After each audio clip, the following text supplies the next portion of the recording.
Shtesat dhe ndryshimet në ligjin për librin vijojnë të sjellin debate mes botuesve, autorëve dhe përkthyesve në Komisionin për Kulturën, Turizmin dhe Diasporën.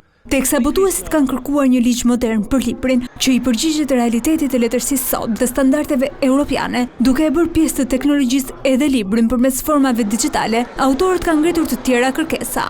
Mendojmë se është i domosdoshëm hartimi i një ligji liberal, i cili shërbej si një shembull i qartë i vullnetit tonë për të përballuar realitetin dhe për ndërmarrë një hap konkret që mund ndikojë ndjeshëm në rritjen e shpërhijeve të leximit në Republikën e Shqipërisë. Çlirohen i librin dhe të gjithë ata që e krijojnë, botojnë, shpërndajnë dhe tregtojnë nga ato taksa dhe detyrime fiskale.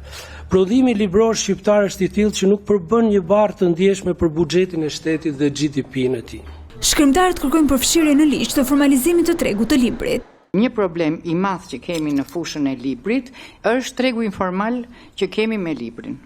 Dhe këtë autorët ne ndjejmë shumë. Ne kemi kontrata mirëbesimi me botuesët, por kjo nuk do të thotë që gjithë tregu tjetër nuk ka kontrata mirëbesimi. Ne nuk kemi asnjë lloj mundësie të verifikojmë, po të duam, sa kopje shesim, sa kopje shiten. Kemi një ide që letërsia shqipe nuk shitet, por e thon, por ne nuk e dim pse. Ne nuk e kemi shumë të qartë këtë. Për librarët, formalizimi i tregut ka pasojë të drejtë për drejta në botimet e librit. Fiskalizimi që ndodhi në vitin 2021 ka prodhuar shumë anomali.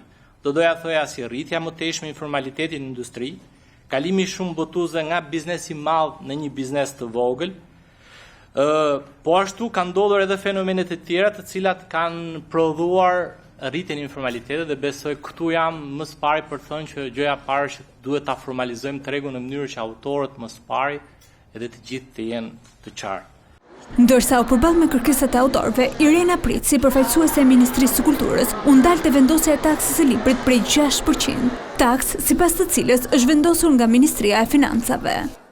Gjatë seancës u kërkua edhe rikthimi i çmimeve kombëtare, veçanërisht i çmimit të letërsisë për fëmijë, vëmendje më e shtuar dhe krijim i më shumë hapësirave publike të dedikuara për librin, si dhe më tepër lirshmëri doganore për botimet e autorët e Kosovës.